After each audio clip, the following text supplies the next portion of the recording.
18-year-old Aaron Blocker shifted uncomfortably in his seat. It was January 2011, and the Mississippi College freshman was doing his best to pay attention in his chemistry class. Chemistry was usually Aaron's favorite class. He dreamed of being a scientist himself. But today, he was distracted. His stomach was cramping, and he really had to go to the bathroom. Aaron had Crohn's disease, an illness that causes stomach cramps, severe weight loss, and diarrhea. He'd been diagnosed the year before, but for the past few weeks, he'd been suffering from a prolonged flare-up. Already this morning, Aaron had left the lecture hall 3 times to go to the restroom. Aaron tried to ignore all the twisting and churning that was going on in his stomach and just listen to the lecture, but pretty soon Aaron realized he couldn't ignore it any longer. So, like he already had 3 other times so far this morning, he quietly got up and began heading for the door again. But as Aaron climbed the stairs that led out of the lecture hall, he tripped over a backpack and nearly fell. Now, immediately, Aaron heard people laughing at him in the classroom, but that didn't really bother him, because all Aaron was thinking is, thank goodness that was not worse. Aaron had always been a bit uncoordinated, and he did fall kind of a lot, and unfortunately, he was very prone to breaking bones from even the mildest of impacts. As a child, he had managed to break his nose, his fingers, and his wrist, and he had also dislocated several joints. Thankfully, though, on this day, Aaron did reach the doors of the lecture hall in one piece, and then once Aaron was out the doors, he hustled his way down the hall towards the bathroom. 2 nights later, Aaron sat in the college cafeteria across from his girlfriend, Emily, who he had been dating for nearly a year. Aaron was a grade ahead of Emily, so she was actually still in high school. She was a senior. But his college was not far from her home, and so she came to visit him whenever she could. Emily had just gotten her first tattoo, and she was telling Aaron all about the experience, but Aaron was having a really hard time focusing on her story. The distinctive sort of greasy aroma of sloppy joes and tater tots filled the busy dining hall, and it was making Aaron feel really nauseous. He was on a restrictive diet because of his Crohn's disease, and the cafeteria's very greasy food was brutal on his stomach. But his dorm didn't have a kitchen, so he really had no other choice but to try to eat as much as he could handle. As he tried to force down some food, his stomach suddenly spasmed and Aaron clutched his belly in pain. Emily saw this and stopped her story and asked if he was okay, but Aaron sort of brushed it off. He said he was used to the pain and told her not to worry. But this time, the pain was just too much, and Aaron doubled over in agony as another spasm cut through his gut. Emily shot up from her chair and put her arm around him, and then whispered to him that he really needed to go see a doctor. And Aaron nodded and told her that, his abdominal pains had been getting worse and worse for days. And so Emily gathered up all their things and then called a taxi to take them to the nearest hospital.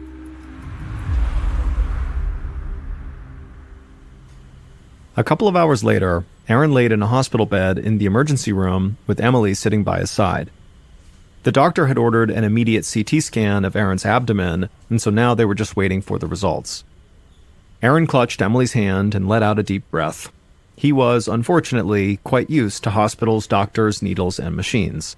And in virtue of being Aaron's girlfriend, Emily, too, was very accustomed to this environment. Aaron was very grateful to have his girlfriend by his side. And so he looked up at Emily, and he told her he just could not imagine going through all this stuff by himself. But before she could reply, the ER doctor came into the room with Aaron's test results. And the doctor got straight to the point and said he'd found something very troubling in Aaron's CT scan. But it was actually not Aaron's gut that was concerning the doctor. He said during the CT scan, as they're trying to photograph his abdomen, the scan had kind of inadvertently caught a bit of Aaron's hip bones. And basically, the bones showed signs that they were dying.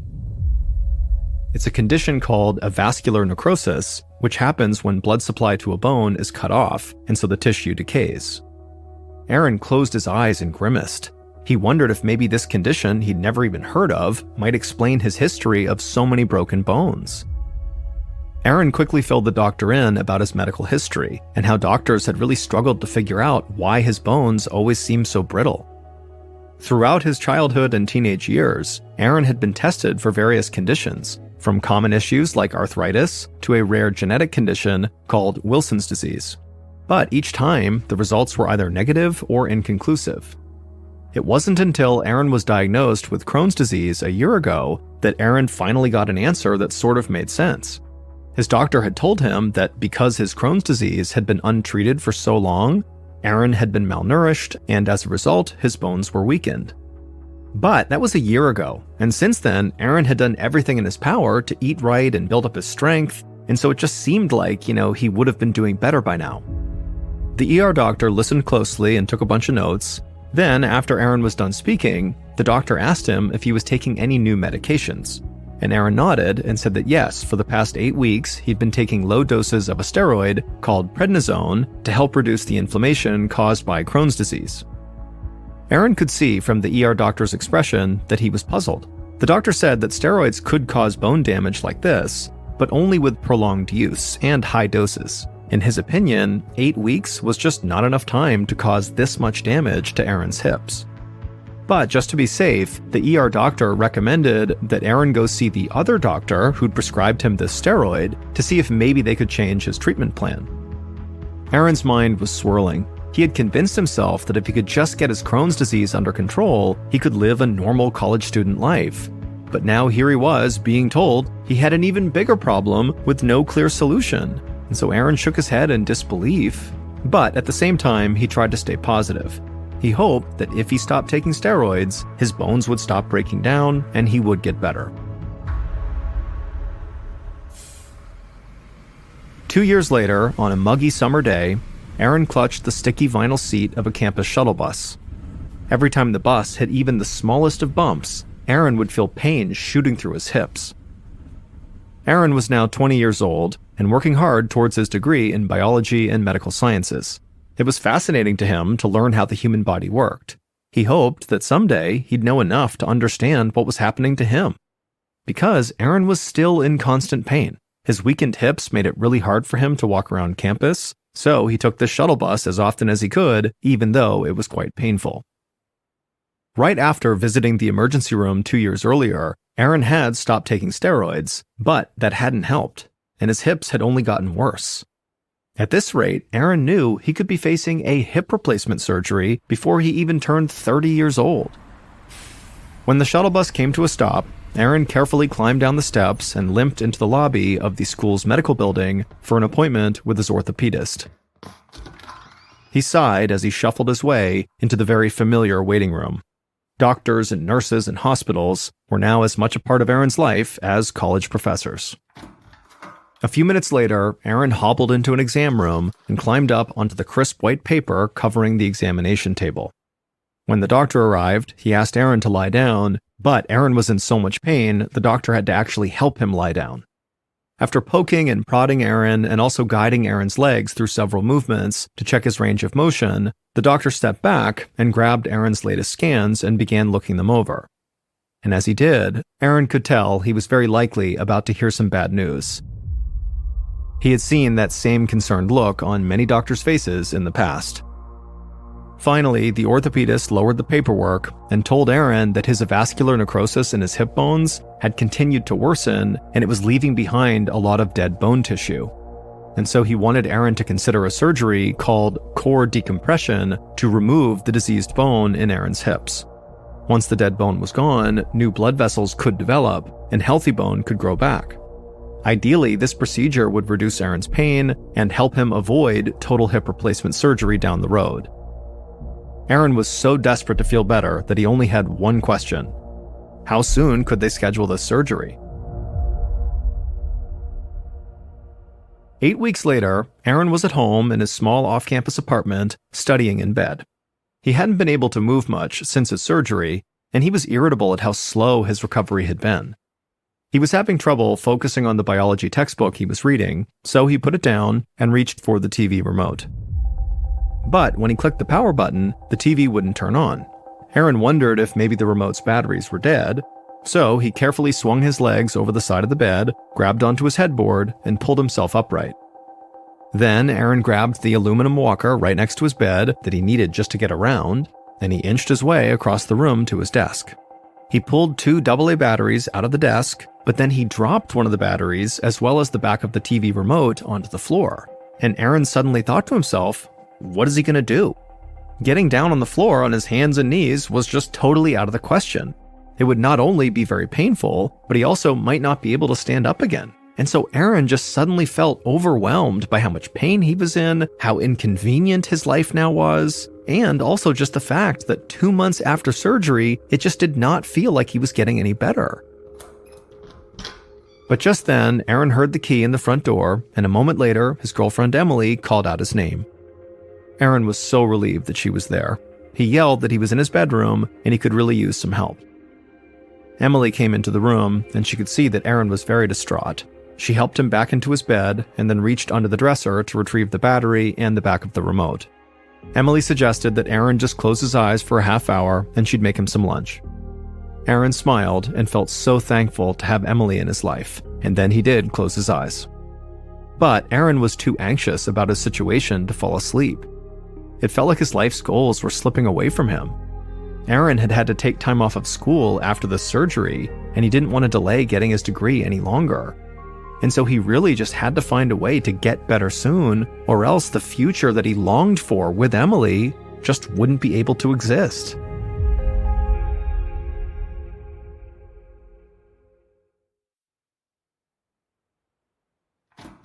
One month later, a nurse at the orthopedist's office led Aaron into an exam room and closed the door behind them.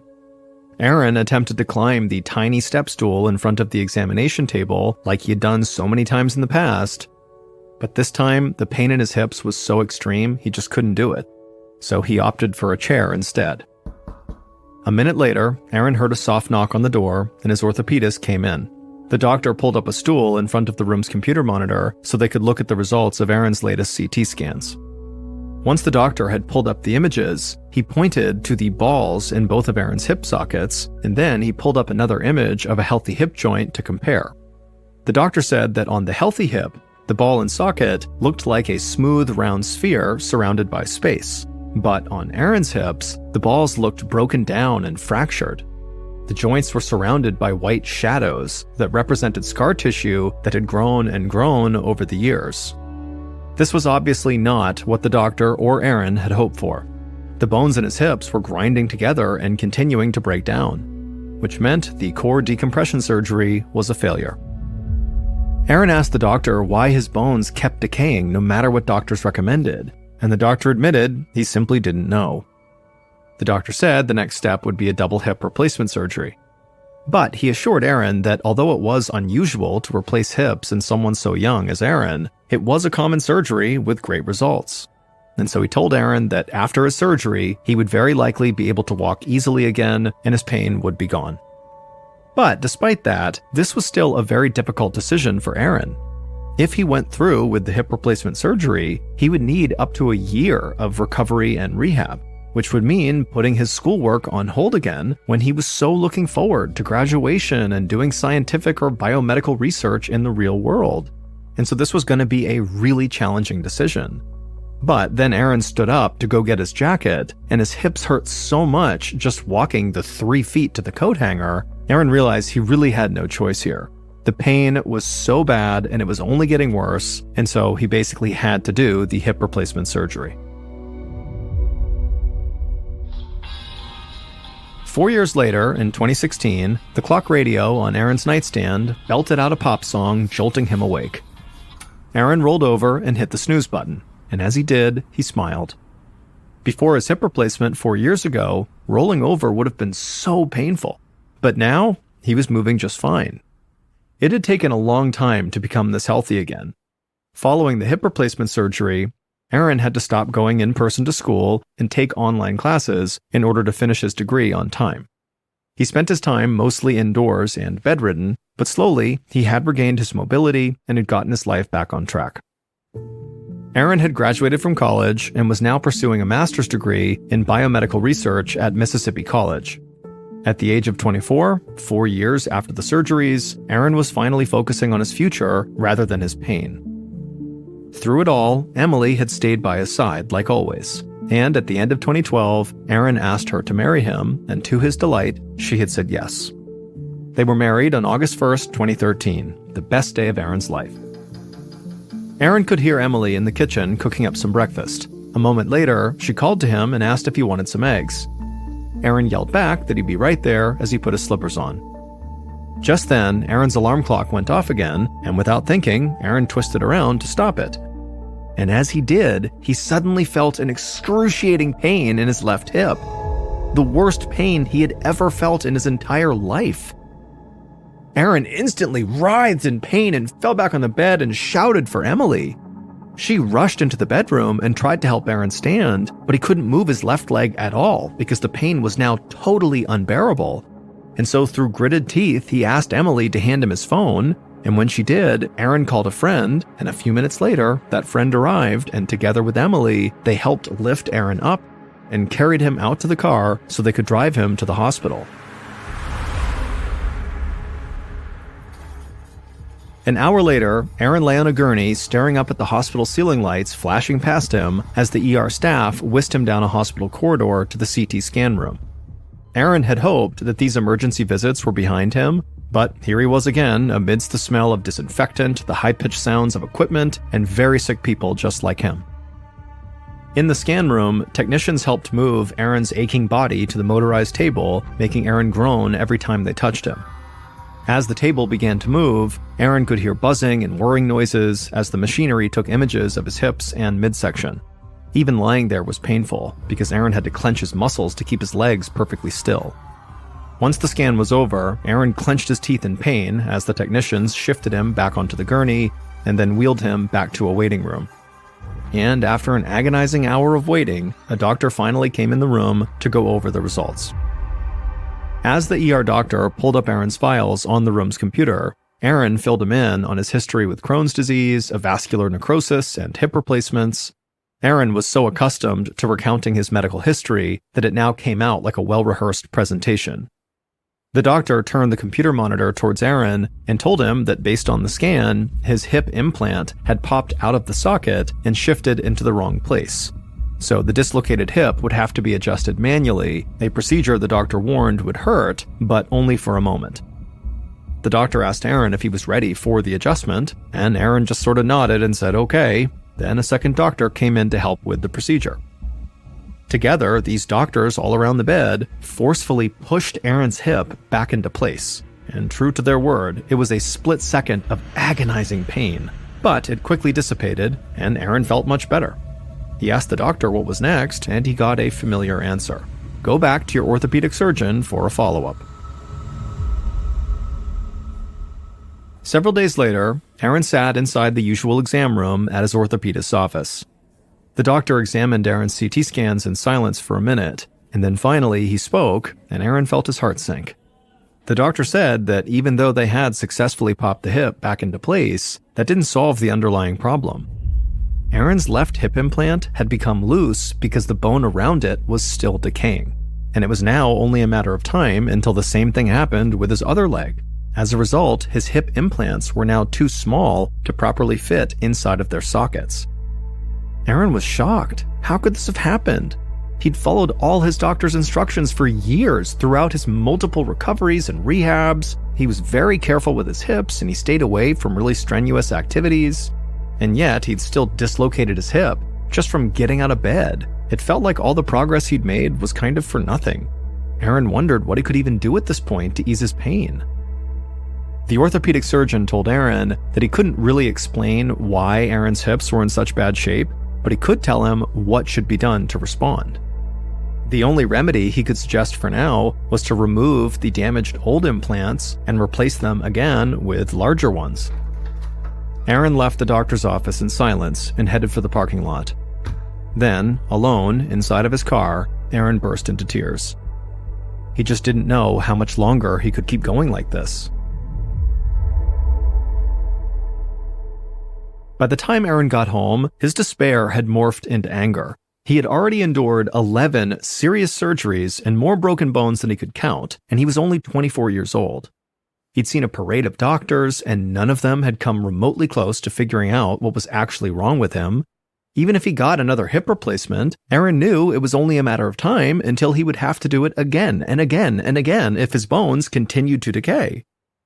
Aaron wondered if maybe he would just spend the rest of his life in a wheelchair. Just then, Emily got home from work, and when Aaron saw her, he went from being mad back to being sad all over again, and he broke down and just started crying. Emily tried to comfort him, but Aaron was inconsolable. So Emily just kind of let Aaron vent, and then once he was done crying and kind of talking about what was going on, she asked him to come keep her company in the kitchen while she made them dinner. Aaron smiled at her and then slowly eased himself into a chair at the kitchen table while Emily poured them each some wine. A few minutes later, Aaron had calmed down and he was thinking clearly, and he told Emily that too many elements of his medical story just didn't add up. Why would his hip implants fail after 4 years when they were supposed to last 20 years? Why didn't any of the other surgeries work? What was actually going on with his bones? If he was going to subject himself to yet another hip surgery, Aaron wanted to make sure he'd exhausted all other options first. But at this point, Aaron didn't trust any doctor to figure it out for him. So if he was going to find a solution, he felt like he would need to do it himself. Several weeks later, Aaron sat in bed with his laptop resting on his lap. Next to him, Emily was quietly reading a book. Aaron had compiled just about all of his medical records dating back to when he was a child, and finally, thanks to his years of studies, he could actually understand what they all meant. When he looked at all of his records together, Aaron found patterns that did make sense for a person suffering from Crohn's disease. But so far, nothing he was seeing could explain his weakened bones. Then, all of a sudden, Aaron sat up straight with a huge smile on his face. Emily noticed and put her book down and asked what was going on. And he showed her a series of his medical records going back a decade, all indicating severely low levels of an enzyme he'd only heard of once before, called alkaline phosphatase. Back in 2010, when Aaron was a junior in high school, one of his doctors had noticed he had low levels of this enzyme, which was why Aaron had been tested for the genetic condition called Wilson's disease. Now, Aaron did not think much of this at the time, since the results were inconclusive, and no one had ever mentioned the enzyme again. But as Aaron dove deeper into his medical records, he noticed the low levels of the enzyme in 2011 as well, and 2012, and 2013. In fact, every year since 2010, his blood tests indicated low levels of alkaline phosphatase. Emily and Aaron looked at each other. What was this enzyme, and what did having low levels of it mean? They wondered if maybe it was the key to understanding what was going wrong with Aaron's body.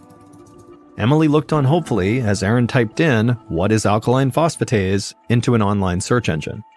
The first result he got back was for a website dedicated to an ultra-rare disease with a long name Aaron had never heard of.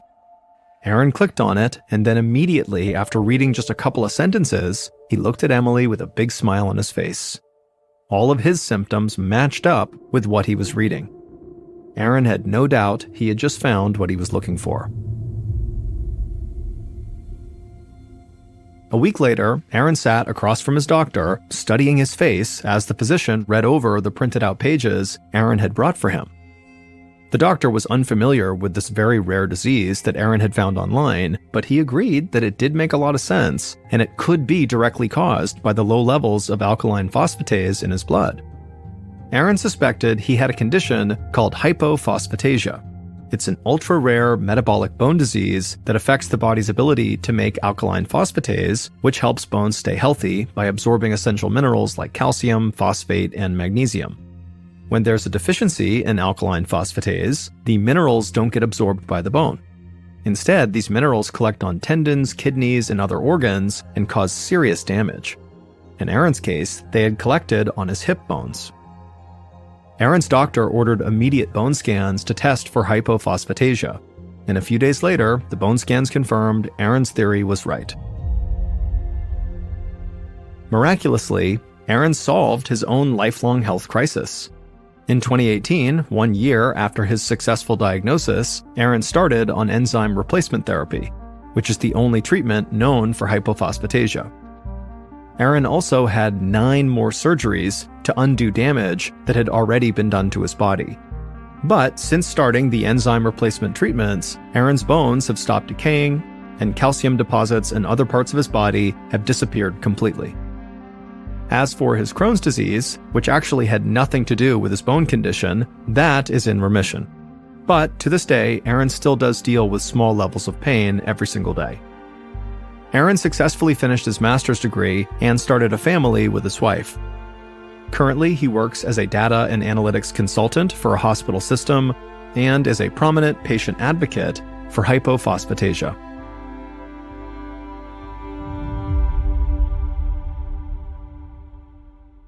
In 2009, 15-year-old Christina Grimmie finally caved and made her own YouTube channel. For years, her friends and family had been begging her to do this because Christina had this incredible singing voice that they wanted the world to hear, but Christina had always been hesitant because she was a bit of an introvert. But that year, Christina was feeling more outgoing, and so she took the plunge, she makes this channel, and in July of that year, she uploads her first 2 songs. They were both cover songs, and she was really proud of them, but when she uploaded them, they didn't get very many views. And so Christina probably was not very excited about making more videos. But a month later, she found herself really enjoying the song Party in the USA by Miley Cyrus, and so she was singing it all the time and humming it all the time, and so finally she said, okay, I'll just film myself covering that song. So she records herself singing this song, she uploads it to her YouTube channel, her 3rd video, and she thinks no one's going to see it because her first 2 videos no one really saw. But this video is different. It went viral almost immediately, and millions of people saw it, and they loved it. Christina couldn't believe it, even though her friends and family had been telling her all along, you have this great voice, you got to share it with the world. That's different than actually seeing the results of the world saying, you're really great, we love your voice. And so she saw this huge opportunity, and she began uploading more and more music to her channel, and more of her videos went viral. Over the next 4 years, she amassed over 2 million subscribers on her YouTube channel, she put out her own album, and she even went on tour with the mega celebrity pop star Selena Gomez. In 2014, Christina auditioned for the TV singing competition called The Voice. This show only allows a very small number of contestants who are all incredibly talented musicians. They get screened really aggressively before the competition even starts. But despite the very intense competition she was up against, Christina still managed to finish 3rd overall in this competition. Now, she might have been a little bit let down that she didn't finish 1st, but that show did wonders for her career, because the judges of this competition were mega celebrity musicians, and every time Christina was on TV doing her performance for the competition, the judges would be raving about how talented she was, and that even if she doesn't win this competition, someone's gonna sign her, she's so incredible. And then sure enough, shortly after that competition ended, Christina was signed to a major record label. But despite being considered a star by the masses, Christina still very much viewed herself as being a YouTuber first, which meant despite her mainstream popularity and fame, she continued to upload songs and vlogs to her YouTube channel because she wanted to stay connected to her fans. YouTubers often upload videos that appear very amateur, like not professionally produced. It almost looks like anybody could have picked up their phone and filmed that video. And YouTubers tend to be very candid and show their personality in their videos. And so it makes YouTubers, especially these really popular ones, seem very real and raw and relatable. Unlike traditional celebrities that are kind of outside of society, living in their mansions, living a totally elite and different lifestyle, YouTubers feel like they're your friends. And this was definitely the case with Christina. On her videos, she came off as very humble and gracious and kind and friendly, and so her fans truly adored her. By June of 2016, Christina was still growing in popularity when she was asked to be the opening act for this concert in Orlando, Florida that was happening later that month. She agreed, and then on the day of the concert, which was June 10th, she posted to her social media this kind of shout out to all of her fans saying, hey, if you're in the Orlando, Florida area, come out to my show, and then after the show, I'm going to stick around and sign autographs and meet you guys. That night, the venue where this concert was happening was jam-packed, and most of the people were there for Christina, not the main act. And so Christina, she goes on stage, she has this incredible performance, the main act goes on stage, and then around 10 p.m., the concert ends, at which point Christina comes back out from behind stage and went right out into the crowd and began meeting her fans and hugging them and signing autographs and taking pictures. And then at 10:24 p.m., a man who was a fan of Christina's walked down from the back of the venue and kind of awkwardly gestured that he kind of wanted to get a hug. And Christina saw that, and so she smiled and she walked up to him. She opened her arms to give him a big hug. And when she got just a couple of feet away from him, he drew a pistol and he fired 4 shots into her head and into her body. Christina's brother, Mark, he was standing right nearby and he saw the attack. And so he tackled the shooter and he was trying to get control of this guy. But at some point, the shooter managed to wriggle free. And then he stood up and he kind of walked backwards until he was literally up against this wall, looking at the sea of people that are totally horrified. People are screaming and running and no one knows what he's going to do next. And then the shooter just raises the gun, puts it to his head and pulls the trigger. There were people in the audience who were medically trained who rushed over to Christina and they began performing CPR on her, but there really wasn't anything anyone could do. She would die that night at the hospital. Her killer was a 27-year-old man named Kevin Loibel. He, like many people, had become a Christina superfan, but his infatuation with her became a totally unhealthy obsession. And when it eventually dawned on him that he most likely would never have a romantic relationship with Christina, he came to the conclusion that if I can't have her, no one can have her. And so when Christina put that post out on social media asking people to come to Orlando to see her show and meet her after the show, he took that as an opportunity to go kill her. And so he lived in St. Petersburg, Florida, which is 120 miles away. And so he sees this post on social media. He grabs his 2 pistols, some extra ammunition. He gets a large hunting knife, and then he calls a cab. The cab drives him 120 miles northeast to Orlando, Florida. And then he gets into the venue with his weaponry because there weren't metal detectors and no one was frisking people as they came inside. And so he was in the back of the venue during the show. And then when it was over, he kind of lingered back, allowing other fans to go up and, kind of mob Christina. And then when there was a lull and there were less people down there with her, he strode right down the aisle and he ended her life.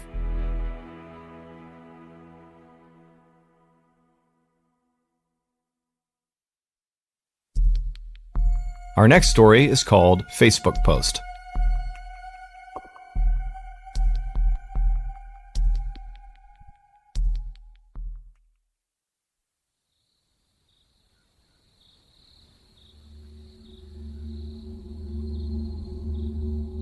Chad Lawhorn woke up in his Nashville home around 3 a.m. on April 8, 2018. He had taken a long flight back from San Francisco the night before, so his sleep schedule was all messed up. Not feeling very tired, he decided to go downstairs to the kitchen to get a snack. And as he was walking down the stairs, he pulled out his phone and he saw a notification from his Venmo account. His younger brother Casey had sent him $250, and attached to it was a single-word note. It just said, "Damages." Knowing his brother had long struggled with his mental health, Chad was concerned he was getting ready to hurt himself, and he had sent him this money as a way to compensate for the emotional toll he was about to inflict on him. Chad didn't even change out of his pajamas. He grabbed his keys, hopped in his car, and began driving the 2 hours to East Ridge, Tennessee, where his younger brother and his mother lived. On the ride there, he called both of them dozens of times, but he never got through. When he finally pulled onto their street, he looked down the road and he saw dozens of police cars and TV crews, and there was yellow crime scene tape all around their property. Chad just stopped the car right in the middle of the road and just stared. And he didn't know how long he was there for, but at some point one of the police officers noticed him and walked up and knocked on his window. And when the officer found out who he was talking to, the news Chad was delivered was far worse than anything he was expecting. 24 hours earlier, Chad's younger brother, Casey, who was 23, was spending the day with one of his very good friends named Avery. They had gone to a comic book store to play Magic the Gathering, and then afterwards they headed back to Casey's house to go to bed. Around 12:30 in the morning, Avery fell asleep on the living room floor, and as Casey was getting ready to go to bed himself, his mother called him and asked if he could come pick her up at the bar. And so Casey begrudgingly agreed to do it. He drove to pick her up, and when he saw her, he could tell she was totally intoxicated. And the entire ride home, she just pleaded with Casey not to hurt himself because it would totally devastate her if he ever did that. Casey hated when she talked to him that way, and apparently she did this all the time. When they got back to the house, Casey dropped his mom off, and then he went up to his bedroom where he retrieved a rifle he had stolen from a friend. And then he paced around his room for a while, getting mentally prepared for what he was about to do. And when he felt ready, he left his room, he went downstairs to the living room where Avery was still asleep on the ground, and he placed the rifle up against the side of his head, and he fired one shot, killing his friend instantly. Once he was dead, Casey went upstairs to his mother's room. When he got to the threshold of her room, he pushed the door open and it was totally dark, but he could tell his mother was still awake in her bed. He raised his rifle and he fired, except the gun didn't go off, it jammed. His mother, because she was so intoxicated, did not hear the shot ring out, and she didn't really know what her son was doing in the doorway, so she did not raise any alarms. And so Casey just turned around, walked into the hallway where there was light, he fixed the jam in his gun, he turned back around, and this time his mother was now out of bed because the family dog was barking like mad, and so his mother was trying to calm the dog down, and she looked up and saw her son standing in the doorway carrying a gun, and so she just kind of froze and stared at him, and that's when Casey, without any hesitation, raises his rifle and fires 2 shots, and then his gun jams again. Now, neither of those 2 shots were fatal, although one of them did strike her in the arm. And even though she was intoxicated, she was now fully aware her son is trying to kill her. And so she's screaming at him, "Why are you doing this? You're killing me!" Casey was totally unfazed. He flipped on the lights, he fixed the jam, he re-aimed at his mother, and his mother, who was still just standing next to the bed, looking at her son, wondering why this was happening, and Casey just aimed and took 2 shots, and these would be fatal. After that, he went downstairs and robbed Avery, and then he hopped in his car and he drove all the way to Mississippi, where within 24 hours, he would take his own life.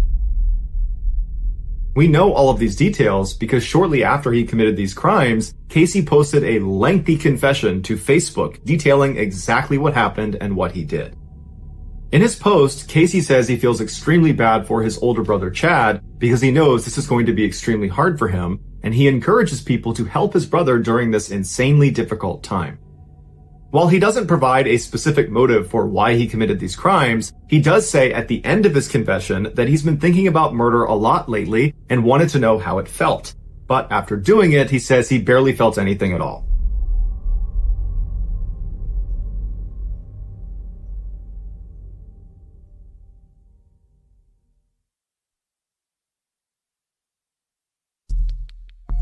The next and final story of today's episode is called Murder Mystery Murder.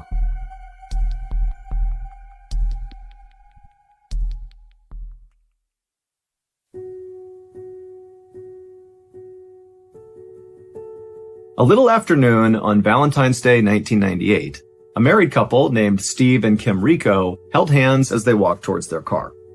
They had just dropped their 8-year-old daughter off at a neighbor's house in the suburban neighborhood in Maryland where they lived, and now Steve and Kim had the whole weekend to themselves. And they were really excited about it because they had this big trip planned. Now, admittedly, Kim had no idea what they were actually going to be doing because Steve was the one who planned it, and he was obviously being very secretive about the details. He wanted this to be a surprise. And so for weeks leading up to this weekend, Kim would see Steve on the phone all the time, presumably planning whatever it is they were going to be doing, but he wouldn't let Kim hear what he was saying on the phone. He would kind of muffle his voice, or he'd hang up before she could come over and hear him. And then also after these secretive phone calls, Kim would often see Steve writing all these notes down in his journal, presumably about whatever it was he was planning. The only details Steve shared with Kim about this trip was, make sure you wear something nice. When the couple reached their car, Steve hopped in the driver's seat and Kim hopped in the passenger seat, and immediately right after Steve had fired up the car, Kim turned to him and said, "Are you going to tell me? You going to tell me where we're going?" But Steve just grinned and said, "Nope, it's a surprise." Kim gave a theatrical sigh and sat back and feigned frustration, but inside, the way she was really feeling was just excited. This was so cool that Steve had put so much effort into whatever it is they were going to do. But also, Kim was seeing her husband was really making a big effort to make her happy. And this was kind of new because lately their relationship had been really rocky. Kim and Steve had been married for 9 years by this point, and they were both very, very different people. Steve was a total homebody, kind of introverted, and Kim was the opposite. She was super extroverted and very social. But when they first met each other, it was actually their stark differences that brought them together. For Kim, when they met, she was in her early 20s, she had just dropped out of college, and her experience with men so far had been she would meet them at parties or bars, and at first it would seem like their relationship was great, but then invariably these guys would just kind of move on and break Kim's heart. But Steve was different. He was this huge guy, 6'4", massive football player, but he was totally a gentle giant. And as soon as he met Kim, Kim could tell this guy is different. He's treating her with respect. He's loyal to her. He really cares about her. And so they hit it off right away. And Kim very quickly became pregnant, at which point Steve asked her to marry him, and Kim didn't hesitate for a second. They were totally in love. And marriage to Steve had really been a stabilizing factor in Kim's life. She wound up going back to college and got her degree, which landed her a job as a surgical technician, which is what she did now. And Steve turned out to be just a fantastic father, and he wound up actually staying home with their daughter when she was a baby so Kim could go out and work. And Kim always thought it was funny when she would come home and she would see Steve standing in the doorway cradling this infant, but he's like this massive person, and so their baby looked like a toy. But unfortunately, over the last year, Kim had seen a change in Steve. He went from being a shy person, but a person who could go out and function in society, to a shy person who basically stopped going outside altogether. Steve basically refused to go out anywhere with Kim. He didn't want to talk to anyone. He didn't want to spend time with their friends or family. He just wanted to stay home and watch TV or hang out in the basement. I mean, it was pretty obvious he was depressed, but his introvertedness was becoming kind of stifling for Kim. And so Kim approached Steve and said, you really need to go to therapy to get better here. I'll go with you. We can do couples therapy. But Steve refused. And so finally, right around this past New Year, Kim decided she had just had enough. She was totally unhappy. She did not feel like Steve was going to change. And so Kim told Steve that she wanted to get divorced. And when Steve heard that, he realized the gravity of this situation. He knew Kim was unhappy with him, but he did not know she was thinking about separating. And so Steve kind of broke down and begged Kim to give him another chance. Let him prove to her that he will change, that he wants this marriage to work. And Kim said, okay. And so that was how Steve wound up planning this very secret getaway on Valentine's Day. This trip was supposed to be the start of their new and improved marriage, and so Kim was really excited and optimistic about the future.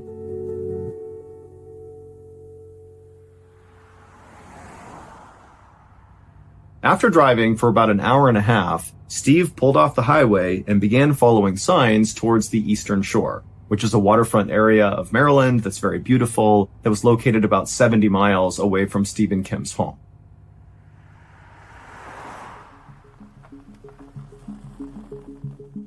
After driving for a few minutes, Steve pulled into the parking lot of the Harbortown Golf Resort. And as soon as he pulled into a spot and turned off the car, he clapped his hands and turned to Kim and said, okay, we're here. And Kim looked from her husband out to all the perfectly manicured grounds and the beautiful resort, and she smiled and leapt out of the car excitedly. Kim and Steve took each other's hands and marched inside to check in. And as they were checking in, the person behind the desk gave them glasses of champagne. And then after handing Kim and Steve their key cards, the receptionist told them that their cottage where they were staying was like the nicest property at the resort. Kim and Steve were totally pumped. They took their champagne and their room keys. They walked back to their car and then drove a little ways deeper into the resort to their cottage. It was cottage 506 and it looked out over the water. And when they went inside, Kim was totally wowed. It was this rustic suite with a wood fire stove in the middle and 2 queen-size beds and a little coffee table area for breakfast over here. It was perfect. And then when Kim actually walked into this cottage, she noticed there was a card sitting on a table, and it looked like a wedding invitation. Kim was confused and looked over at Steve, and Steve just smiled and said, go, check it out. And so Kim walked over and she grabbed the note and she began reading it, and as she did, she began to smile. The card really was a wedding invitation, albeit it was for a fake wedding. Because it would turn out, this was not just a random overnight that Steve had planned for both of them. Instead, he had purchased a romantic getaway package, which included this amazing cottage, but also a professional dinner theater performance that would be held on the resort grounds.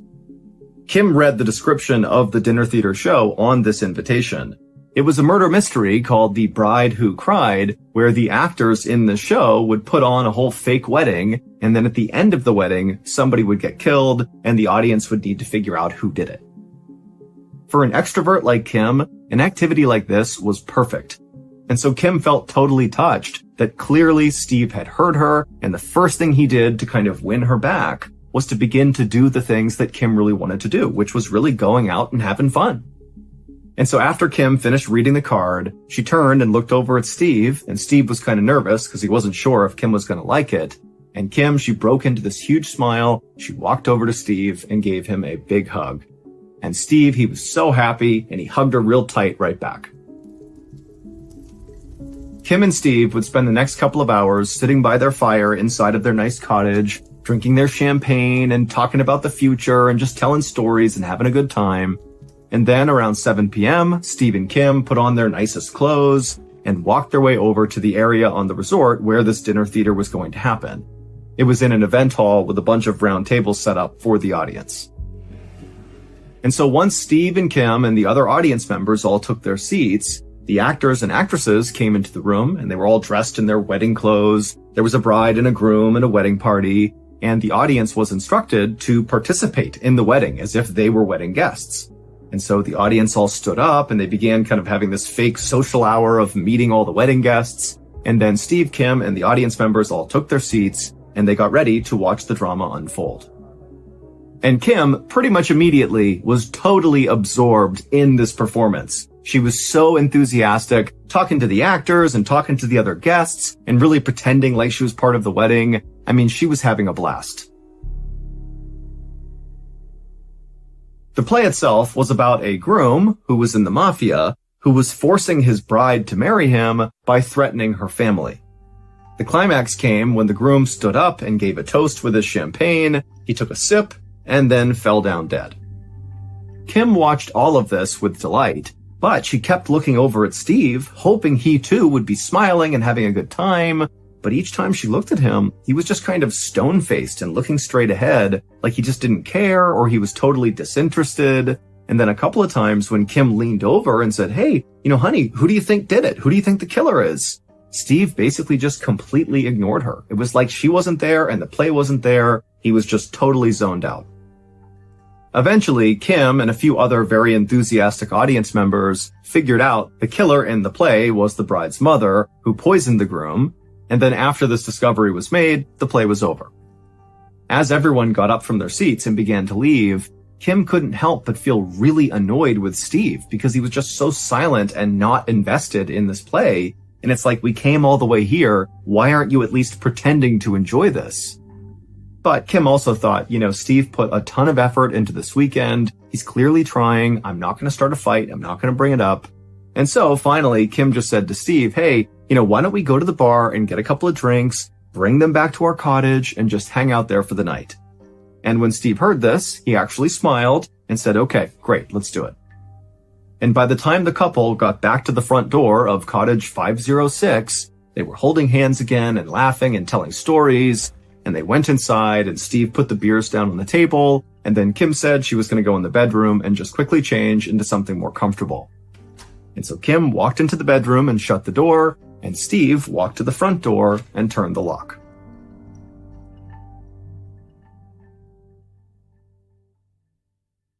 Three hours later, a man named Philip Parker, who was staying at the resort with his family, heard a commotion in the lobby.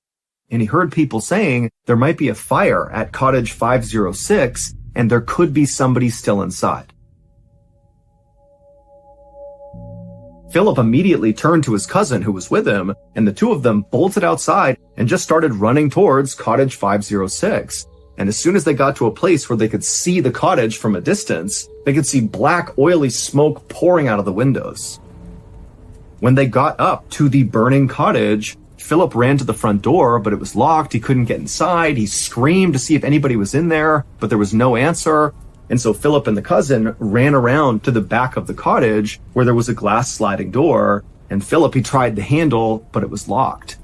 At this point, the cousin said he was going to run back to the resort and get a fire extinguisher. And after the cousin ran off, Philip turned back towards the sliding glass door and realized it actually opened on both ends, and he had only checked one side and found that side to be locked. But on the other side, which he was now noticing, it was obviously unlocked because it was open just barely.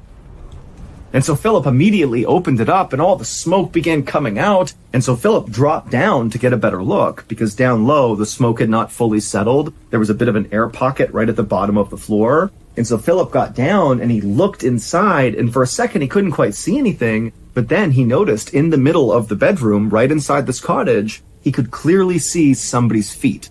Somebody was on the ground.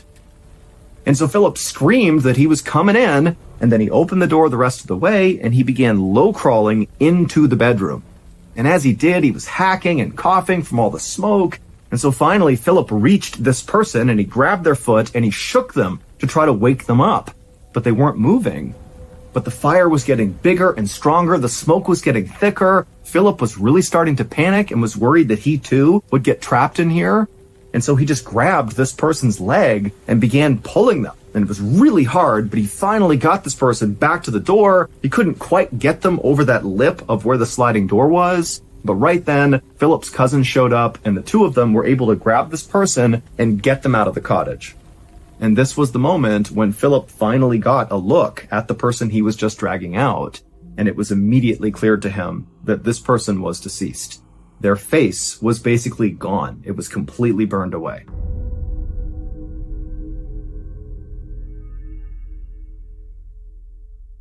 In the days and weeks leading up to this weekend, Steve really was taking secret phone calls and writing notes down in his journal because he was planning something very special.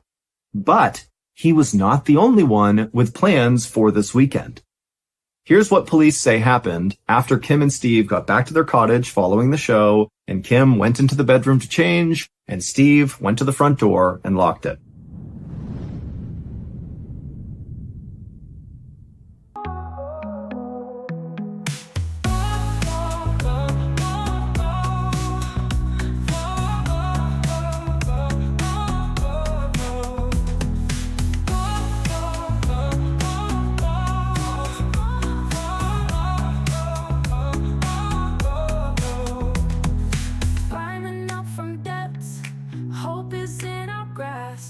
Nothing's gonna stop us, our spirits last.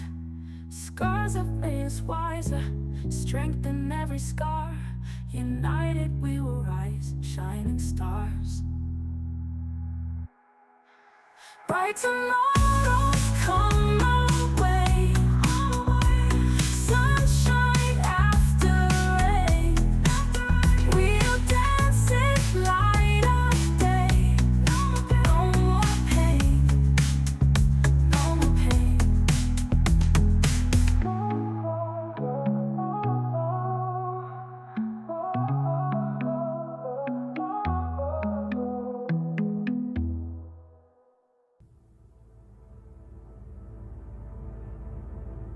A couple of minutes later, Kim came out of the bedroom wearing something sexy, and she looked at Steve and smiled and said, "Come on, get in bed. I'll join you in a second."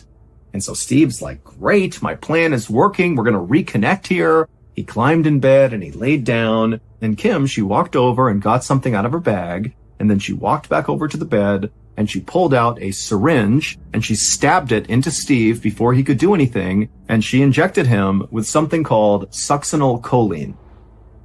Kim had access to this drug from her job as a surgical tech. Succinylcholine is used to relax people's muscles during surgery. But if you give someone too big a dose, it can stop their breathing. And this drug works pretty much instantly, which means Steve would have seen his wife stab him with that syringe, but then instantly he would have been totally paralyzed, but fully awake and fully alive. And so as he was laying there, he would have seen his wife put the syringe down and then grabbed lighter fluid and then walked over to him and calmly poured the lighter fluid all over Steve's face and chest. And then one of Steve's final images he likely saw before his lungs stopped working and he died was his wife striking a match and lighting him on fire. After lighting Steve on fire, Kim casually walked out the backsliding door. She shut it, leaving it open just a crack, and then she made her way to the resort lobby where she put on this big act about how her cottage was on fire and she thinks her husband was still inside. And Philip overheard Kim say that her husband might be inside the cottage, which is when he and his cousin jumped into action. They ran to the cottage and ultimately found Steve deceased inside of the cottage.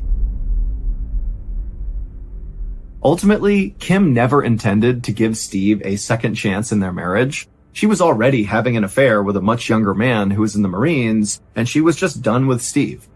And so as Steve began telling his friends and family how he was going to make a huge effort to save his marriage, Kim was going around to her friends and literally openly talking about how she wanted to murder her husband. But nobody took her seriously. They thought she was just kind of venting and being kind of dramatic. But as soon as the news broke that Steve had died in this fire and Kim had not, people rushed to the police to tell them, pretty sure Kim had something to do with this. Kim was convicted of her husband's murder, and she was sentenced to life in prison. It would turn out the primary reason why Steve was so secretive before going on this trip was he really wanted it to be this unbelievably special, romantic, kind of like recreation of the couple's first date. And so what he was doing is he was calling all of Kim's friends and family members and asking them questions about things Kim liked because he wanted to incorporate all of her interests in this trip. And then after these calls, when Steve was writing in his journal, that was not just writing down like logistics of the trip. He was also writing down how much he loved Kim and how excited he was for their future and what they would build together as a family. I mean, Steve really believed they were on a path to reconciliation. But of course, that just was not the case.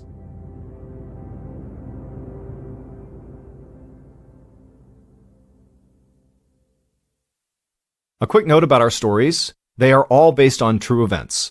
But we sometimes use pseudonyms to protect the people involved, and some details are fictionalized for dramatic purposes. Thank you for listening to the MrBallen podcast. If you enjoyed today's stories, and you're looking for more bone-chilling content, be sure to check out all of our studio's podcasts. This podcast, the MrBallen podcast, and also MrBallen's Medical Mysteries, Bedtime Stories, Wartime Stories, Run Fool, and Redacted. Just search for Ballen Studios wherever you get your podcasts to find all of these shows.